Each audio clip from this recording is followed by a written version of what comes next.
Hello students, मैंने आप लोगों को राष्ट्रपति के चयन और नियुक्ति के बारे में बताया था। भारतीय संविधान के द्वारा राष्ट्रपति का कार्यकाल 5 वर्ष निश्चित किया गया है। किसी भी विशेष परिस्थिति में मृत्यु, त्यागपत्र या महाभियोग के द्वारा अपने पद से हटाने की स्थिति में राष्ट्रपति का पद इस अवधि के अंतर्गत ही रिक्त हो जाता है। और इस स्थिति में ऐसी कोई स्थिति उत्पन्न हो जाए जबकि राष्ट्रपति का किसी भी कारण से अपना पद से हट गया है तो ऐसी स्थिति में राष्ट्रपति का जो पुनः चुनाव होता है वो 5 वर्ष के लिए ही किया जाता है, ना कि शेष अवधि के लिए। संविधान द्वारा राष्ट्रपति का कार्यकाल 5 वर्ष निश्चित किया गया है और संविधान के अनुच्छेद 61 में राष्ट्रपति के विरुद्ध महाभियोग की प्रक्रिया का उल्लेख किया गया है। महाभियोग की प्रक्रिया से आशय है कि राष्ट्रपति अपने पद का दुरुपयोग करे या किसी भी तरह का असंवैधानिक कार्य उसके द्वारा किया जाता है, जो कि देशद्रोह जैसे भी अपराध अगर हों तो ऐसी स्थिति में राष्ट्रपति के विरुद्ध महाभियोग का प्रस्ताव लाया जाता है और उसको अगर यह प्रस्ताव पारित हो जाता है तो ऐसी स्थिति में राष्ट्रपति को अपना पद त्यागना पड़ता है। महाभियोग की प्रक्रिया का उल्लेख संविधान में किया गया है, जिसमें संसद के दोनों सदनों में से किसी भी सदन में महाभियोग का प्रस्ताव प्रस्तावित किया जा सकता है। जिस भी सदन में महाभियोग का प्रस्ताव प्रस्तावित किया जाता है उस सदन के कम से कम 1/4 सदस्यों के द्वारा ये प्रस्ताव लाना आवश्यक है। प्रस्ताव लाने के पश्चात 14 दिन के अवधि जब निकल जाती है तो उस सदन में उस प्रस्ताव पर विचार विमर्श होता है और अगर वह सदन 2/3 बहुमत से उस महाभियोग प्रस्ताव को पारित कर देता है तो दूसरे सदन में उस प्रस्ताव को या द्वितीय सदन में उस प्रस्ताव को भेज दिया जाता है। दूसरे सदन में जब इस प्रस्ताव को भेजा जाता है तो वह राष्ट्रपति के विरुद्ध लगाए गए अभियोगों की जांच या तो स्वयं करता है या फिर एक समिति की नियुक्ति की जाती है। राष्ट्रपति को यह अधिकार है कि जब वह सदन में स्वयं उपस्थित होकर या अपने किसी प्रतिनिधि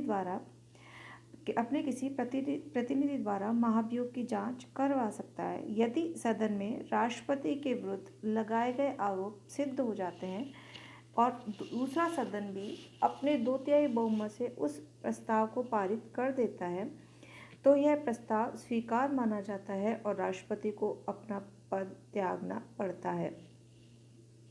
किंतु जब इस स्थिति में जबकि इस प्रस्ताव पर विचार विमर्श दोनों सदनों में चल रहा होता है और जब तक यह अंतिम रूप में स्वीकार नहीं होता है तब तक राष्ट्रपति अपने पद पर कार्य करता रहता है।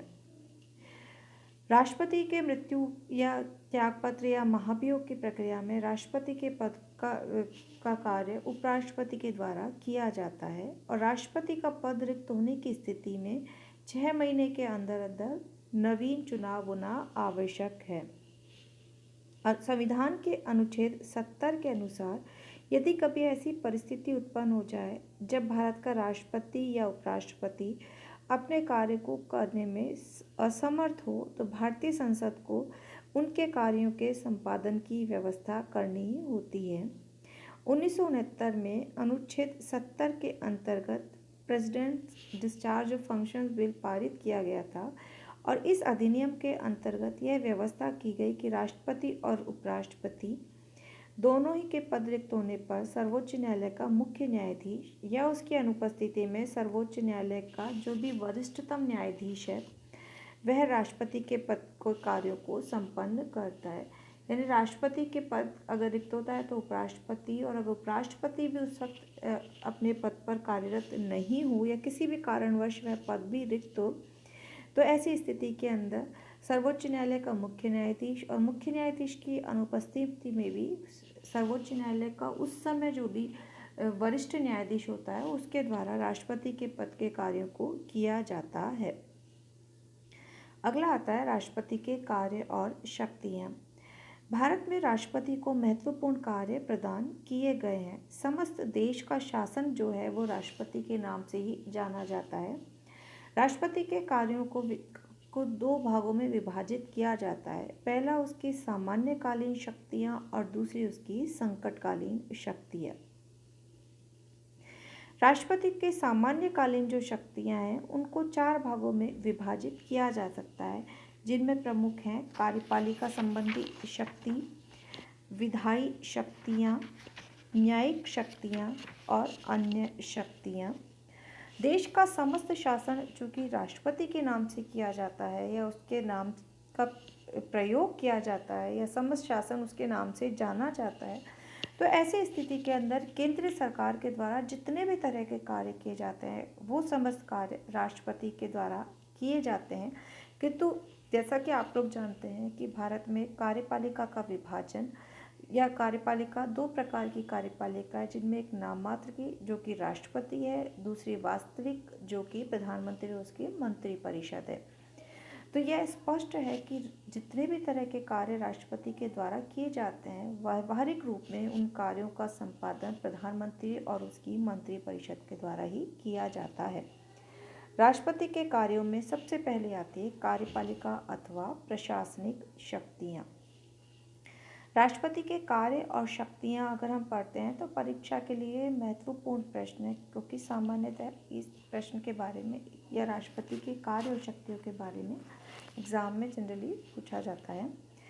राष्ट्रपति के कार्यों में सबसे पहला है कार्यपालिका अथवा प्रशासनिक शक्तियाँ। संविधान के अनुच्छेद 53 के अनुसार संघ की कार्यपालिका शक्ति राष्ट्रपति में निहित होगी तथा वह इसका प्रयोग संविधान के अनुसार या तो स्वयं अथवा अपने अधीनस्थ कर्मचारियों द्वारा करेगा। संविधान के अनुच्छेद 53 में जब इस अधिकार या शक्ति का उल्लेख किया गया था तो संविधान निर्माताओं के समक्ष यह प्रश्न पूर्णतः स्पष्ट था कि समस्त कार्य राष्ट्रपति के नाम से होगा और सरकार के समस्त निर्णय उसके माने जाएंगे, किंतु वास्तविक रूप में इन कार्यों को करने का जो उत्तरदायित्व है प्रधानमंत्री के या प्रधानमंत्री और उसकी मंत्रिपरिषद के ऊपर ही है। प्रधानमंत्री के लिए यह आवश्यक है कि वह राष्ट्रपति को मंत्रिपरिषद के सभी निर्णयों और प्रशासन संबंधी सभी मामलों के बारे में समय समय पर जो कि राष्ट्रपति मांगे उन्हें सूचना प्रदान करे।